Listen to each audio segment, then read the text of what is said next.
Oke, selamat ketemu lagi. Kita pada kesempatan ini kita akan berdiskusi tentang closed economic analysis atau perekonomian tertutup sederhana. Oke, semoga teman-teman semua diberikan keselamatan, kesehatan semuanya.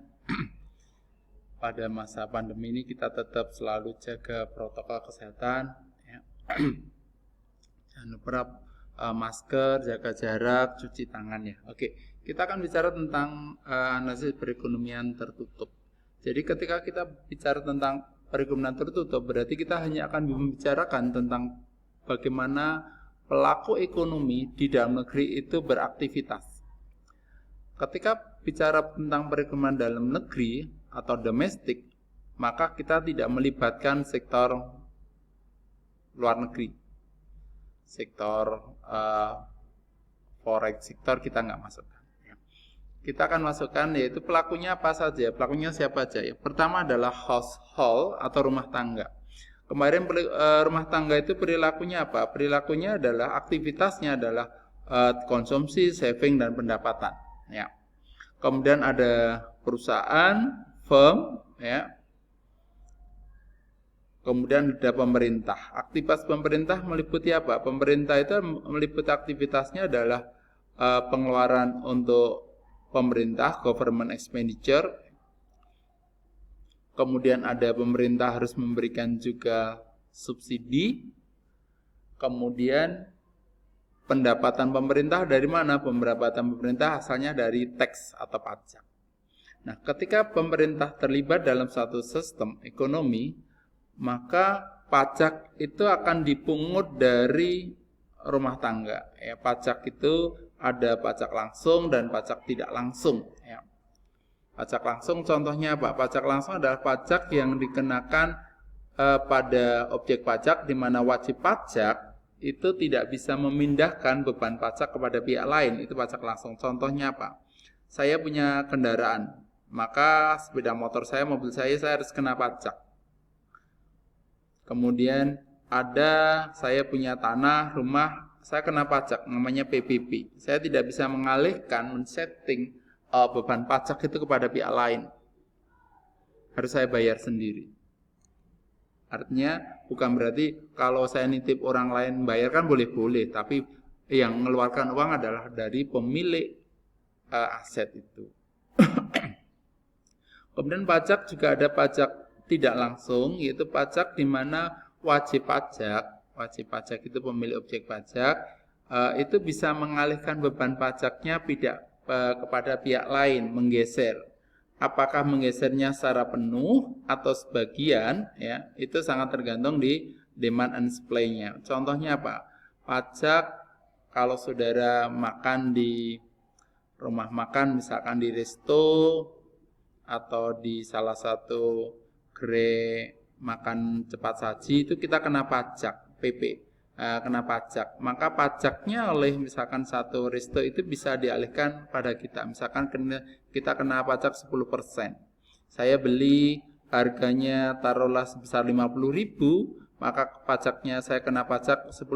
Maka saya harus bayarnya adalah 50.000 ditambah 5.000 beban pajak. Berarti saya bayar 55.000. Beban pajak itu dialihkan kepada konsumen. Atau teman-teman yang mohon maaf yang laki-laki yang merokok, maka teman-teman akan ada beban pajak dari perusahaan rokok, ya, yang dialihkan pada customernya. Berupa apa? Berupa cukai. Ya. Cukai itu adalah pajak yang dikenakan kepada customernya. Kita lihat sekarang, ya. Ini skema flow charts, ya, alur siklus perekonomian 3 sektor, ya. Jadi ada firm, ada perusahaan, ada household, ada rumah tangga dan ada government. Semua akan berinteraksi. Interaksinya ada di dua, yaitu market for factor of production, ya, di pasar faktor produksi. Sekali lagi, rumah tangga itu yang memiliki faktor produksi. Maka ketika faktor produksi itu dijual di pasar faktor produksi, dia akan mendapatkan pendapatan atau income. Kalau itu skill atau tenaga kerja maka akan dapatkan upah dan gaji. Kemudian kalau dia itu modal, dia akan mendapatkan bunga dan sebagainya. Ya. Dari satu sisi, firm itu akan mengeluarkan, namanya adalah pembayaran, faktor untuk paymentnya. Kemudian pendapatan rumah tangga itu akan digunakan untuk konsumsi dan saving. Untuk konsumsi dia akan bermain di market for goods and services. Nah, ketika ada pajak, pemerintah mengenakan pajak. Ya, ini pajak misalkan adalah pajak pendapatan, ya pajak. Maka pajak itu akan mengurangi kemampuan seseorang atau rumah tangga untuk membeli. Jadi pajak itu adalah iuran wajib yang harus dibayar oleh masyarakat. Jadi kalau saya punya pendapatan gaji saya kena pajak, maka taruhlah saya punya gaji 5 juta. Ya, ketika 5 juta saya kena PPN 21, saya kena pajak, taruhlah pajak saya sebesar 200.000.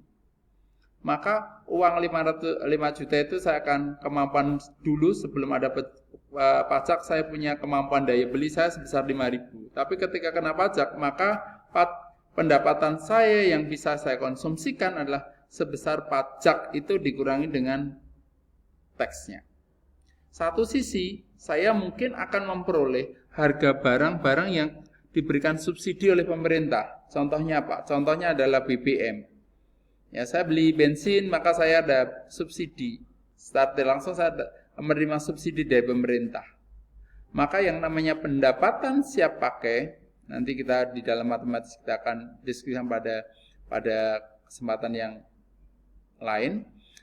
Pendapatan yang siap pakai, disposable income, itu adalah pendapatan kita dikurangi tax dan ditambah dengan subsidi. Inilah pemeran pemerintah di sini. Nah, kemudian kita lihat kenapa pemerintah harus melakukan itu, apa dampak daripada peran pemerintah. Jadi dulu sebelum ada perekonomian yang dikembangkan, konsep teorinya yang dikembangkan oleh John Maynard Keynes tahun 1936, itu ekonomi itu relatif dikendalikan oleh pasar. Jadi peran pemerintah tidak ada. Pemerintah dalam perekonomian enggak ada. Pemerintah itu hanya punya fungsi peran satu untuk keamanan, kemudian untuk hukum dan fasilitas umum. Ketika itu adalah swasta tidak mau menyelenggarakan. Kenapa tidak mau menyelenggarakan? Karena orientasi swasta itu pasti ada pada bicara tentang profit oriented. Maka keamanan jelas. Dulu itu tanggungan negara karena tidak ada swasta yang mau menyelenggarakan. Kemudian hukum pasti pemerintah secara keadilan. Ya. Kemudian fasilitas umum, tidak mungkin swasta menyediakan jalan yang dinikmati oleh orang banyak. Saya tidak bisa memungut, walaupun sekarang ada jalan namanya tol, jalan berbayar. Gitu ya. Nah, kemudian ketika itu ekonomi mengalami ada krisis besar tahun 1930-an, ya 1929-1930 atau ada krisis besar, ya, Malaysia namanya. Itu mengalami ekonomi kegoncangan luar biasa, maka muncullah konsep yang dikembangkan oleh John Maynard Keynes atau yang kita kenal dengan Keynes itu memasukkan pemeran pemerintah. Pemerintah harus punya peran di dalam satu perekonomian. Harus mengambil peran. Nah, agar apa? Agar tujuan ini kembali bahasanya. Pemerintah suatu negara dengan sistem apapun, apakah sosialis atau liberalis atau mix campuran, maka pemerintah itu punya tujuan bagaimana memakmurkan masyarakatnya. Welfare itu tujuannya.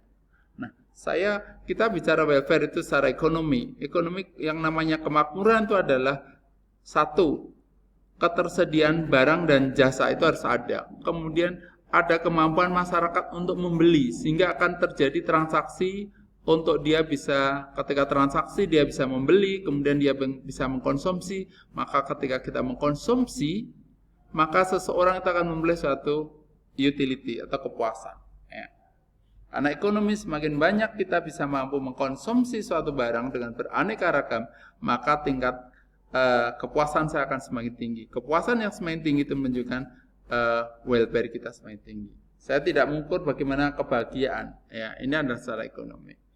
Maka karena negara itu bukan bicara individu-individu, ada suatu keseluruhan nation, maka ketika kita bicara tentang welfare, itu harus ditopang dengan pendapatan.